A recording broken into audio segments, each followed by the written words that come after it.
नमस्कार सभी बच्चों का। मैं अपने YouTube channel geography by SK sir में आप सभी का स्वागत करता हूं। जैसे कि हम राजस्थान की ज्योग्राफी में राजस्थान के उद्योगों का वर्णन कर रहे हैं, जो कि हमारे अधिकतर एग्जाम पॉइंट ऑफ व्यू से इम्पोर्टेंट रहते हैं, चाहे वो फर्स्ट ग्रेड एग्जाम हो, आरएएस का हो, चाहे वो रीट का हो या सेकंड ग्रेड पटवारी, राजस्थान पुलिस। हम ये कह सकते हैं ऑल ओवर राजस्थान जितने भी कंपटीशन एग्जाम हैं उनके अंदर हमारे उद्योगों का टॉपिक आता है और हम उसी का अध्ययन कर रहे हैं। हम अब से पहले उद्योगों को लेकर 5 या 6 वीडियो डाल चुके हैं या पढ़ चुके हैं उनके बारे में। कल हमने अंतिम के अंदर राजस्थान के उद्योगों के अंदर जो हमारे रसायन आधारित उद्योगों के बारे में बात कर रहे थे, उसके अंदर हमने नमक उद्योग, ऊन उद्योग के बाद कल बात की थी। आज के दिन देखिए, एक तो हमारे राजस्थान के अंदर उद्योगों को जो बढ़ावा मिला है, चाहे वो नीतिगत रूप से चाहे वो संस्थागत रूप से, जो उनमें विकास किया गया है। दूसरा, हमारे राजस्थान के अंदर जो केमिकल खाद बनाने के कुछ जो कारखाने हैं उनके बारे में भी थोड़ा हमें पता होना चाहिए। खास करके एक कारखाना जो हमारा राष्ट्रीय केमिकल्स है, उसके बारे में काफी बार क्वेश्चन पूछे भी जा चुके हैं। कपासन चित्तौड़गढ़ के अंदर जो राष्ट्रीय केमिकल्स फर्टिलाइजर्स कारखाना जो बना हुआ है, वैसे ही सीधा खाद का कारखाना देता है, पूछ लेता है ज्योति ट्रिपल खाद कारखाना कहाँ पे है, लिबर्टी फास्फेट का कारखाना कहाँ पे है, जीवन फर्टिलाइजर्स खाद का कारखाना कहाँ पे है, मोदी एल्केलाइन हुआ, जैसे राजस्थान का प्रथम जैव उर्वरक का कारखाना कहां पर लगाया गया। तो इस प्रकार से जो राजस्थान के अंदर रासायनिक खाद बनाने के कारखाने हैं उनके बारे में बात करते हैं। हम बात करते हैं, आज का हमारा पहला अध्ययन का टॉपिक रहेगा रासायनिक उर्वरक बनाने के जो राजस्थान के अंदर प्रमुख कारखाने हैं उनकी बात करते हैं। रासायनिक उर्वरक, देखिए राजस्थान की अगर हम रासायनिक उर्वरकों की बात करते हैं तो राजस्थान के अंदर कहाँ कौन सा कारखाना पड़ता है, इसके बारे में थोड़ा सा नक्शे के ऊपर हम ले लेते हैं इस चीज को। तो हमारे वैसे तो 2 मुख्य कारखाने हैं। एक तो हम अगर बात करते हैं चंबल फर्टिलाइजर्स और एक है हमारा जो राष्ट्रीय केमिकल्स कारखाना। इससे ज्यादातर क्वेश्चन आते हैं।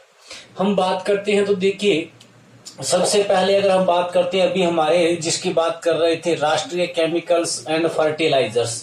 देखिए राष्ट्रीय केमिकल्स एंड फर्टिलाइजर्स खाद का जो कारखाना है राजस्थान के अंदर, फर्टिलाइजर्स खाद का कारखाना, ये राजस्थान के अंदर कपासन स्थान पर बना हुआ है। और कपासन जो पड़ता है वो चित्तौड़गढ़ के अंदर पड़ता है।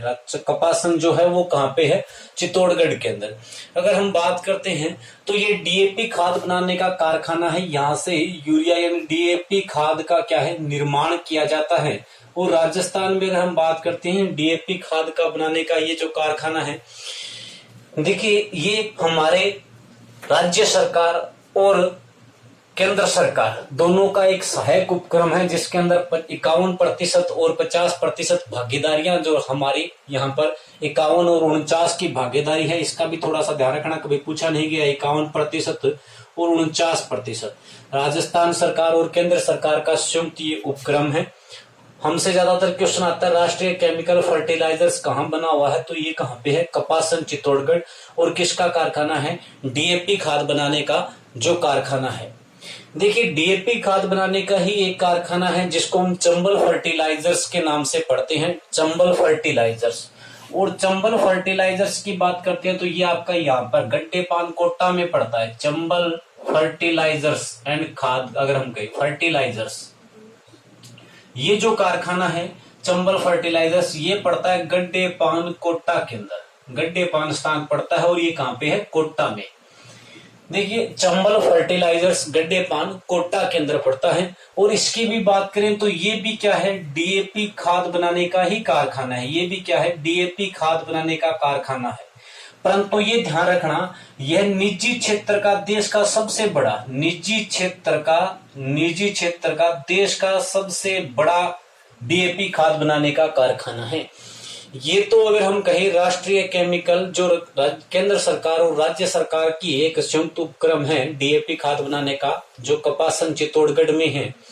और ये जो चंबल फर्टिलाइजर्स जो गड्डेपान कोटा में पड़ता है, डीएपी खाद का ये कारखाना है, परंतु ये कौन से क्षेत्र में है? निजी क्षेत्र में। देश का सबसे बड़ा ये क्या है? कारखाना है यूरिया खाद बनाने का। तो इस प्रकार से हमारे दो डीएपी खाद बनाने के कारखाने हैं। आप सीधा याद रख सकते हो चंबल, तो चंबल नदी का संबंध कहां से है? कोटा, बूंदी, बारा इन जिलों से है। ठीक है, चंबल का संबंध झालावाड़, कोटा इन जिलों से है। तो इधर चंबल फर्टिलाइजर्स जो खाद का कारखाना है वो तो कहां पर है? कोटा। और राष्ट्रीय केमिकल फर्टिलाइजर्स कहां पर है? कपासन, चित्तौड़गढ़ के अंदर। इसी प्रकार से अगर हम बात करते हैं तो हमारे यहीं पर कोटा के अंदर ही एक श्री राम फर्टिलाइजर्स के नाम से, श्री राम केमिकल के नाम से, श्री राम केमिकल्स बोल दे हम, श्री राम केमिकल्स के नाम से यहाँ पर कारखाना बना हुआ है। कोटा जिले के अंदर ही Shri Ram chemical and fertilisers हम कह सकते हैं, केमिकल्स एंड फर्टिलाइजर्स कारखाना, ये भी कोटा के अंदर पड़ता है। और इसकी खास बात क्या है कि राज्य के अंदर सर्वाधिक खाद का निर्माण करने वाला सबसे बड़ा कारखाना है। राज्य का खाद उत्पादन करने का सबसे बड़ा कारखाना श्री राम फर्टिलाइजर्स कहां पे पड़ता है? कोटा के अंदर। Shri Ram chemical and fertilizers कारखाना कोटा के अंदर बना हुआ है। राज्य का खाद बनाने का या खाद उत्पादन करने का सबसे बड़ा ये कारखाना है, इसका ध्यान रखना। इसके अलावा हमारे कुछ और कारखानों की अगर हम बात करते हैं तो देखिए यहाँ पर खेतड़ी झुंझुनू की बात करते हैं तो यहाँ से ज्योति ट्रिपल खाद का निर्माण किया जाता है। ज्योति ट्रिपल खाद कारखाना, ज्योति ट्रिपल खाद का जो कारखाना है ये पड़ता है खेतड़ी झुंझुनू के अंदर। ज्योति ट्रिपल खाद का जो कारखाना राजस्थान में बना हुआ है वो कहाँ पे है? खेतड़ी। और खेतड़ी स्थान कहाँ पे है? झुंझुनू के अंदर पड़ता है। इसके अलावा अगर हम बात करते हैं कि राजस्थान का प्रथम जैव उर्वरक कारखाना जो बनाया गया था, राजस्थान का प्रथम जैव उर्वरक जो कारखाना था, राजस्थान का प्रथम था जैव उर्वरक कारखाना, और ये बनाया गया था कहां पर? भरतपुर के अंदर। राजस्थान का प्रथम जैव उर्वरक कारखाना कहां स्थित है? तो वो कहां पर है? भरतपुर के अंदर। राजस्थान का प्रथम जैव उर्वरक कारखाना है, ध्यान रखना। राज्य का प्रथम जैव उर्वरक खाद कारखाना कहां स्थित है? तो भरतपुर के अंदर पड़ता है ये कारखाना। राजस्थान का प्रथम जैव उर्वरक खाद कारखाना है। इसके अलावा हमारे देखिए कुछ लिबर्टी फास्फेट वगैरह, लिबर्टी फास्फेट, जीवन फर्टिलाइजर्स, ये जो खाद के कारखाने हैं, लिबर्टी फास्फेट, इसके अलावा जीवन फर्टिलाइजर्स,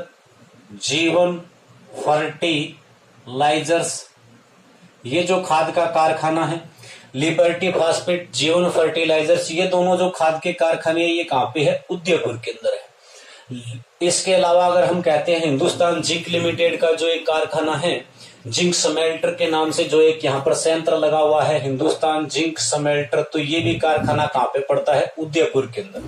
तो liberty phosphate, Jeevan fertilizers and Hindustan zinc limited, ये सारे के सारे कहां पे है? हमारे झुंझुनू के अंदर, उदयपुर के अंदर पड़ते हैं। इसके अलावा हमारे राजस्थान के अंदर खाद कारखानों की अगर हम बात करते हैं तो देखिए और कारखाने राजस्थान के अंदर कहां कहां पर है? तो एक कारखाना मोदी एल्केलाइन एंड केमिकल, यहाँ पर अलवर जिले के अंदर पड़ता है। मोदी एल्केलाइन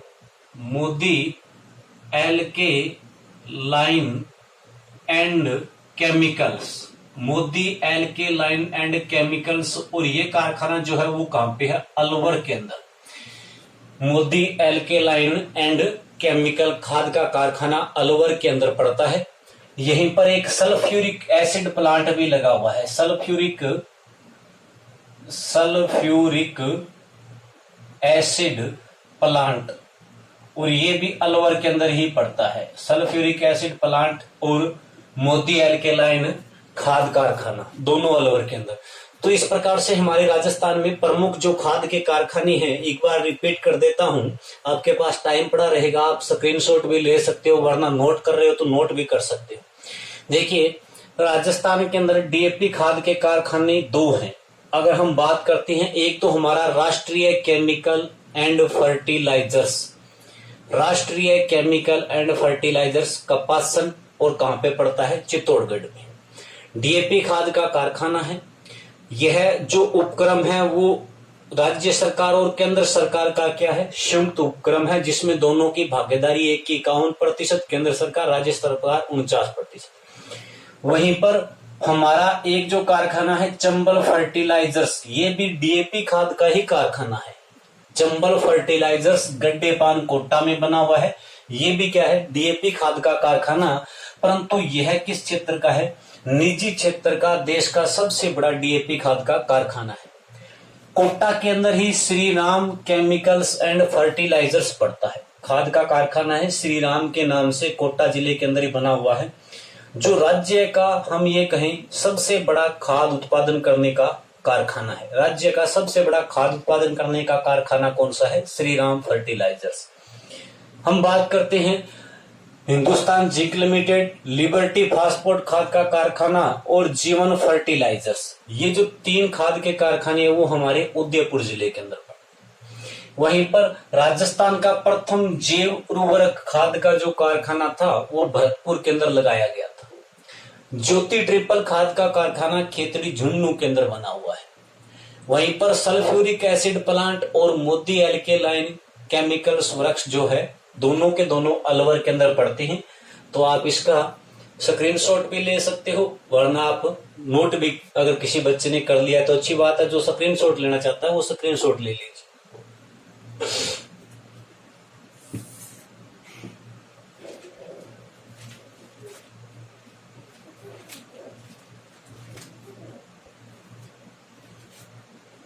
हाँ, तो हो गया होगा स्क्रीनशॉट। अब देखिए नेक्स्ट हमारी राजस्थान की खनिजों को लेकर उद्योगों को लेकर जो अब तक बदलाव किए गए हैं, चाहे वो नीतिगत बदलाव हो चाहे वो संस्थागत बदलाव हो।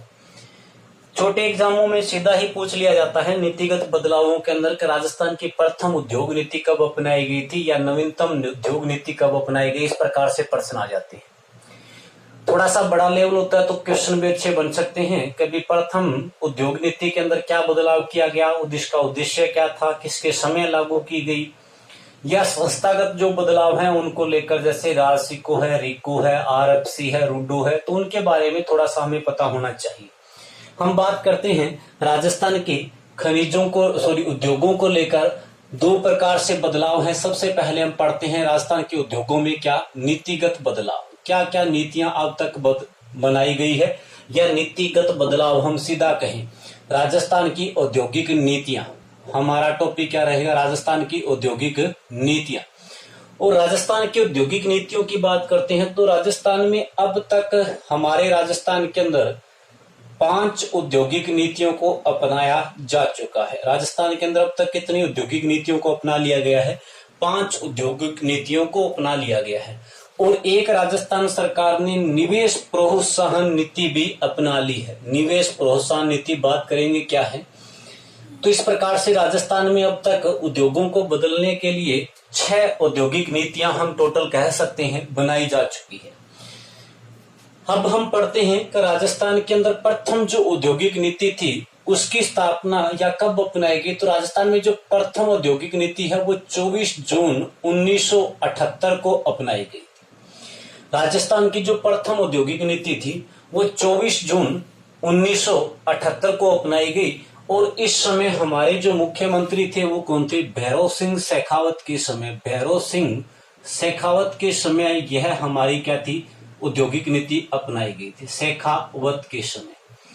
तो राजस्थान ने अपनी प्रथम औद्योगिक नीति कब अपनाई? तो 24 जून 1978 भैरव सिंह शेखावत के समय। देखिए मैं सीधा कहूं कि राजस्थान के अंदर जो पहली 3 औद्योगिक नीतियां थी तीनों की तीनों भैरव सिंह शेखावत के समय अपनाई गई। चौथी और 5वीं जो औद्योगिक नीति थी वो हमारे अशोक जी गहलोत के समय है। तो इसमें कोई मुश्किल नहीं है, 2 व्यक्तित्वों को याद रखना है। पहली 3 में भैरव सिंह शेखावत और अंतिम 2 के अंदर चौथी और 5वीं में अशोक जी गहलोत है। तो 24 जून 1978 भैरव सिंह शेखावत के समय राजस्थान में प्रथम औद्योगिक नीति अपनाई गई। देखिए इस औद्योगिक नीति का मुख्य उद्देश्य क्या था कि जो राजस्थान में कुटीर उद्योग है उन कुटीर उद्योगों को बढ़ावा देना ही मुख्य उद्देश्य था। प्रथम औद्योगिक नीति का मुख्य उद्देश्य क्या रहा? कुटीर उद्योगों को बढ़ावा देना और उन्हें प्रोत्साहन करना। कुटीर उद्योगों के अंदर जैसे कि हमारे जो बिल्कुल छोटे उद्योग हैं, ग्रामीण स्तर के ऊपर जो उद्योग चलते हैं, जैसे हस्तशिल्प जितने भी उद्योग हैं, उन उद्योगों को ज्यादा से ज्यादा बढ़ावा दिया जाए और उन उद्योगों को प्रोत्साहन दिया जाए। तो पहली औद्योगिक नीति का मुख्य उद्देश्य क्या है? कुटीर उद्योगों को बढ़ावा देना। कुटीर उद्योगों को क्या करना? बढ़ाना। तो कुटीर उद्योगों को बढ़ावा देना, ये इसका मुख्य उद्देश्य रहा था। इसके बाद में अप्रैल 1991, वैसे तो 1990 के अंदर औद्योगिक नीति लाई गई थी दूसरी, परंतु 1991 के अंदर अपनाई जाती है। अप्रैल 1991 राजस्थान ने अपनी दूसरी औद्योगिक नीति अपनाई और इस समय भी राजस्थान के मुख्यमंत्री कौन थे? भैरों सिंह शेखावत थे। भैरों सिंह शेखावत के समय अप्रैल 1991 के अंदर राजस्थान की दूसरी औद्योगिक नीति को अपनाया गया और इसका मुख्य उद्देश्य क्या रहा? कृषि व खनिज आधारित उद्योगों को बढ़ावा देना। काफी अच्छा है, ध्यान रखना। कृषि व खनिज आधारित उद्योगों को क्या करना? बढ़ावा देना, इसका मुख्य उद्देश्य था। क्वेश्चन पूछा जा सकता है, किस औद्योगिक नीति के तहत कृषि व खनिज आधारित उद्योगों को बढ़ावा दिया गया था? तो ध्यान रखना, दूसरी औद्योगिक नीति के तहत अप्रैल 1991 में जो औद्योगिक नीति अपनाई गई थी, उस औद्योगिक नीति के तहत कृषि व खनिज आधारित जितने भी उद्योग हैं, जैसे सूती वस्त्र है, चाहे वो सीमेंट उद्योग है, चाहे वो चीनी उद्योग है, चाहे वो वनस्पति घी उद्योग है, चाहे वो अबरक उद्योग है, जितने भी ये कृषि और खनिजों से आधारित उद्योग थे, उन उद्योगों को क्या करना था? बढ़ावा देना था। ये दूसरी औद्योगिक नीति का मुख्य उद्देश्य था। फिर राजस्थान के अंदर तीसरी औद्योगिक नीति 15 जून 1994 को तीसरी औद्योगिक नीति अपनाई जाती है। 15 जून 1994 को राजस्थान सरकार ने तीसरी औद्योगिक नीति को अपनाया और इस समय भी मुख्यमंत्री कौन थे? भैरों सिंह शेखावत के समय ये औद्योगिक नीति अपनाई गई। इस औद्योगिक नीति के अंदर मुख्य क्या था? निजी व सार्वजनिक भागीदारी को बढ़ावा देना। उद्योगों के अंदर निजी उद्योगों को और जो सार्वजनिक कंपनियां हैं उनकी भागीदारी को बढ़ाना। जो देखिए 15 जून 1994 भैरों सिंह शेखावत के समय तीसरी औद्योगिक नीति अपनाई गई और उद्देश्य क्या रखा गया? निजी व सार्वजनिक भागीदारी को बढ़ावा देना। इसका मतलब क्या था? बढ़ावा देना क्या था कि जितने भी जो उद्योग थे, जैसे कि कुछ उद्योग जैसे निजी स्तर पर चल रहे थे, उन निजी स्तर के उद्योगों का और ज्यादा विकास करने के लिए, जैसे छोटा सा मैं उदाहरण दूं, कभी जैसे कि आज किसी ने कोचिंग बना ली, एक संस्था बनाई, आज वो निजी स्तर एक मालिक ने खड़ी की, कल को वो बहुत ज्यादा डेवलप हो जाए या उसमें संभावना हो आगे चलकर कभी ये एक बहुत ही बड़ा उद्योग के रूप में विकसित हो सकता है, तो सरकार क्या करे? राज्य सरकार या केंद्र सरकार उसके अंदर अपनी भागीदारी को क्या कर ले? मजबूत कर ले। कभी मैं आपके साथ आना चाहती हूँ, इस उद्योग के अंदर इन्वेस्ट करना चाहती हूँ, हमारा जो उद्योग है हम मिलकर बढ़ाएं। तो यानी एक तो क्या होगा, कभी सरकार जब आएगी तो उद्योगों के अंदर, जैसे मेरी वो कोचिंग थी, तो मुझे फायदा क्या मिलेगा कि सरकार का एक टैग जो मुझे किसी भी प्रकार की दिक्कत नहीं। तो इस प्रकार की यानी उद्योगों के अंदर निजी व सार्वजनिक भागीदारियों को क्या है? बढ़ावा देना किस औद्योगिक नीति का मुख्य उद्देश्य था? तो वो तीसरी औद्योगिक नीति के तहत किया गया, जिसे कब अपनाया गया? 15 जून 1994। 4 जून 1998 को राजस्थान ने अपनी चौथी औद्योगिक नीति को अपनाया और अब की बार हमारे मुख्यमंत्री कौन थे? अशोक जी गहलोत। तो हमारे क्या हुआ? 4 जून 1998 को राजस्थान सरकार ने चौथी औद्योगिक नीति अपनाई और चौथी औद्योगिक नीति अपनाकर इसका मुख्य उद्देश्य क्या रखा? क्यों अपनाई गई? कि राजस्थान के जो विशिष्ट औद्योगिक क्षेत्र थे ना, उनमें निवेश को बढ़ावा देना। एक तो आप यहाँ पर ध्यान रखना, इस समय कौन थे मुख्यमंत्री? अशोक जी गहलोत के समय यह अपनाई गई राजस्थान की चौथी औद्योगिक नीति क्या था कि राजस्थान के जो विशिष्ट विशिष्ट औद्योगिक जोन या क्षेत्र बोल दूं, औद्योगिक जोन या क्षेत्र, उनके अंदर निवेश को क्या करना, बढ़ावा देना, निवेश को बढ़ावा देना। यानी जहां जिन क्षेत्रों का, ऐसे क्षेत्रों का चुनाव करना जहां पर उद्योगों का बहुत ज्यादा विकास किया जा सके, जहां पर उद्योगों का विकास संभव हो, और उन विशिष्ट औद्योगिक क्षेत्रों के ऊपर पैसा ज्यादा से ज्यादा इन्वेस्ट करना, यही इस औद्योगिक नीति का मुख्य उद्देश्य रहा, जिसको 4 जून 1998 को अपनाया गया अशोक जी गहलोत के समय। फिर 29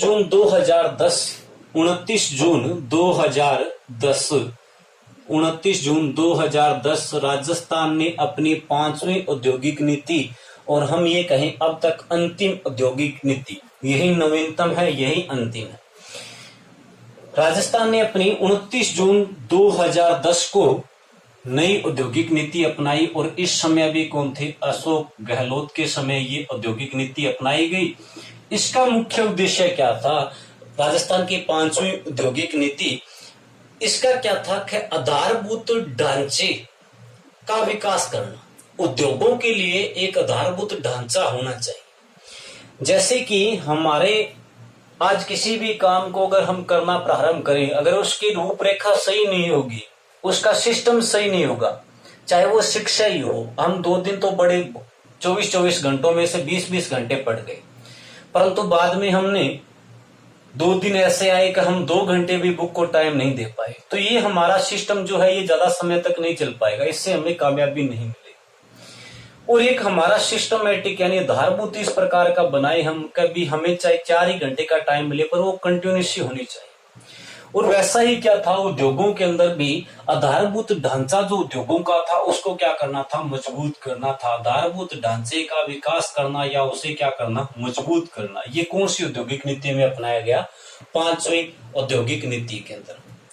और अंतिम औद्योगिक नीति की हम बात करते हैं तो 28 जुलाई 2003 को एक औद्योगिक नीति अपनाई गई जिसे नाम दिया गया निवेश प्रोत्साहन नीति। 28 जुलाई 2003 को औद्योगिक नीति को अपनाया गया। 28 जुलाई 2003 को एक औद्योगिक नीति अपनाई गई जिसे नाम क्या दिया गया, निवेश प्रोत्साहन नीति। निवेश प्रोत्साहन नीति। तो इस प्रकार से हमारे राजस्थान में अब तक 6 औद्योगिक नीतियां या हम ये कहें 5 औद्योगिक नीतियां और एक निवेश प्रोत्साहन नीति को अपनाया गया है। तो दोबारा से रिपीट कर देते हैं। राजस्थान ने प्रथम औद्योगिक नीति 1978 24 जून 1978 भैरव सिंह शेखावत के समय, दूसरी 1991 भैरव सिंह शेखावत के समय, तीसरी 1994 भैरव सिंह शेखावत के समय, चौथी 1998 भैरव सिंह शेखावत के समय, पांचवी 2010 में चौथी और पांचवी 2 अशोक जी गहलोत के समय, और अंतिम यह कहें कि एक जो हमारी निवेश प्रोत्साहन नीति एकमात्र जो अब तक अपनाई गई है उसे 28 जुलाई 2003 को अपनाया गया है। क्या था मुख्य उद्देश्य? तो प्रथम औद्योगिक नीति का मुख्य उद्देश्य था कुटीर उद्योगों को बढ़ावा देना, छोटे जो उद्योग हैं उन्हें बढ़ाना। दूसरी औद्योगिक नीति काफी इंपॉर्टेंट रहती है, पूछी भी जाती है, कृषि व खनिज आधारित उद्योगों का विकास किस औद्योगिक नीति में किया गया? तो 1991 वाली में। फिर निजी व सार्वजनिक भागीदारी को बढ़ावा किस औद्योगिक नीति में दिया गया? तो तीसरी में 1994 वाली में। बाकी इतना ये ना याद रहे, ये 2 खास करके याद रखना, कृषि व खनिज आधारित और निजी व सार्वजनिक भागीदारियां। तो ये हमारे अब तक उद्योगों में जो नीतिगत बदलाव किए गए हैं। अब हम बात करते हैं उद्योगों में संस्थागत बदलावों की। ज्यादा संस्थाएं आपको नहीं याद रखनी है, 3 या 4 संस्थाएं हैं जिनके बारे में हमें पढ़ना होता है। राजस्थान में उद्योगों में संस्थागत बदलाव और संस्थाओं की बात हम करते हैं तो सबसे पहले हमारे लिए नाम आता है क्या? रेको। सबसे पहले जिस संस्था की बात होती है वो संस्था कौन सी है? रेको, राजस्थान राज्य औद्योगिक विकास व विनियम उद्योग आयोग जो है, राजस्थान राज्य औद्योगिक विकास विनियम आयोग रेको। रिको की बात करते हैं तो रिको की देखो क्या है कि हम इसकी बात करते हैं तो सबसे पहले हमें इसकी स्थापना, कि रिको की स्थापना कब हुई थी, फिर इसका मुख्यालय कहाँ है। हमें किसी भी संस्था के बारे में ये 3 चीजें पता होनी चाहिए। उसकी स्थापना कब हुई, उसका मुख्यालय कहाँ है और उसकी स्थापना के पीछे का उद्देश्य क्या था, क्यों उसकी स्थापना की गई है। तो हम बात करते हैं रिको की स्थापना। तो रिको की स्थापना होती है अभी 28 मार्च 1980 के अंदर जाकर। रिको की स्थापना हुई 28 मार्च 1980 के अंदर और इसका मुख्यालय जो बनाया गया, स्थापना 28 मार्च 1980 को। इसका जो मुख्यालय बनाया गया था वो मुख्यालय बनाया गया जयपुर के अंदर। इसका मुख्यालय कहाँ बनाया गया, जयपुर, उद्योग भवन जयपुर के अंदर इसका मुख्यालय पड़ता है। सॉरी, मुख्यालय यहाँ पे लिखा हुआ है, उधर लिखने की जरूरत नहीं है। मुख्यालय इसका कहाँ पे है, जयपुर। ये हमारी 2 चीजें तो सबसे पहले का रिको, तो रिको की स्थापना 28 मार्च 1980 को ही, मुख्यालय इसका जयपुर के अंदर है। फिर अगर हम बात करते हैं कि रिको का उद्देश्य क्या है, इसकी स्थापना के पीछे इसका उद्देश्य क्या था, क्यों इसका निर्माण किया गया। तो उद्देश्य के अंदर देखिए, रिको को क्या दिया गया था कि राजस्थान के अंदर हम ये कहें, देखिए एक तो है राजसिको, ठीक है, और एक है रिको, औद्योगिक विकास की सबसे बड़ी संस्था। औद्योगिक विकासों की सबसे बड़ी संस्था हमसे पूछे तो हम क्या कहेंगे, ये औद्योगिक विकास की सबसे बड़ी संस्था कौन सी है, रिको। और औद्योगिक विकास का सबसे बड़ा संस्थान कौन सा है, संस्थान, तो संस्थान कौन सा हो जाएगा, राजसिको। ये तो औद्योगिक विकासों का सबसे बड़ा क्या है, संस्थान है। और औद्योगिक विकास की सबसे बड़ी संस्था कौन सी है, रिको। यानी उद्योगों के विकास का जिम्मा जो दिया गया था वो किसे दिया गया था, रिको को दिया। अब विकास के अंदर उसे, चाहे वो सूक्ष्म उद्योग हो, चाहे वो मध्यम उद्योग हो, चाहे वो लघु उद्योग हो, उन उद्योगों के लिए जितने भी विकास कार्य किए जा सके उनके लिए मॉडल तैयार करना, उनके लिए जमीनों को प्रोवाइड करवाना, उनके लिए ऋण की व्यवस्था करवाना, जितनी भी उद्योगों के विकास में जितनी भी रुकावटें हैं उन्हें खोलकर उनके लिए नई नई पद्धतियां लागू करना, उन्हें नया एक नीतियां। सो हम ये कहें कभी हमें कोई ऐसा हो, जैसे मैं आज यूट्यूब चैनल चला रहा हूं, काफी बार कह चुका हूं कि सब्सक्राइब वगैरह आज नहीं बढ़ रही है, परंतु कोई इससे मेरे पीछे खड़ा हो जाए और मुझे सही टेक्निकल गाइड पर लेकर चले और वो सब्सक्राइबर अचानक से बढ़ाना लग जाए, तो मेरे पीछे भी क्या है, एक नीतिगत चल रही है, यानी पीछे नीति बनाने वाला है। वैसे ही रिको का मुख्य उद्देश्य क्या था, सूक्ष्म उद्योग, लघु उद्योग व मध्यम उद्योगों का विकास करना, और विकास हर प्रकार से करना, चाहे वो किसी भी प्रकार से, उनके लिए जमीनों प्रोवाइड करवाना वगैरह, सारा कुछ इसी का उद्देश्य। तो रिको स्थापना 28 मार्च 1980 को, मुख्यालय जयपुर के अंदर। फिर हम बात करते हैं दूसरी संस्था की। तो देखिए एक संस्था आती है जिसके बारे में नाम सुना होगा, RFC। छोटा सा नाम, क्वेश्चन पूछा भी जा चुका है फर्स्ट ग्रेड एग्जाम में, RFC, राजस्थान वित्त निगम। संस्था की बात करते हैं तो राजस्थान वित्त निगम, नाम में ही पता चल रहा है, राजस्थान वित्त निगम। वित्त का मतलब है धन से, तो इसका मतलब क्या है, उद्योगों के लिए धन को प्रोवाइड करवाना, उद्योगों के लिए ऋण देना, उन्हें ऋण उपलब्ध करवाना। तो RFC राजस्थान वित्त निगम, स्थापना इसकी होती है 17 जनवरी 1955 के अंदर। स्थापना कब हुई इसकी, 17 जनवरी 1955, 17 जनवरी 1955 के अंदर RFC की स्थापना होती है, राजस्थान वित्त निगम की स्थापना हुई। मुख्यालय इसकी भी बात करते हैं तो मुख्यालय इसका भी उद्योग भवन जयपुर के अंदर बना हुआ है। मुख्यालय इसका भी कहाँ पे है, उद्योग भवन जयपुर के अंदर। उद्देश्य तो मैंने बोल दिया, इसके नाम के अंदर ही क्या है, उद्देश्य पड़ा है।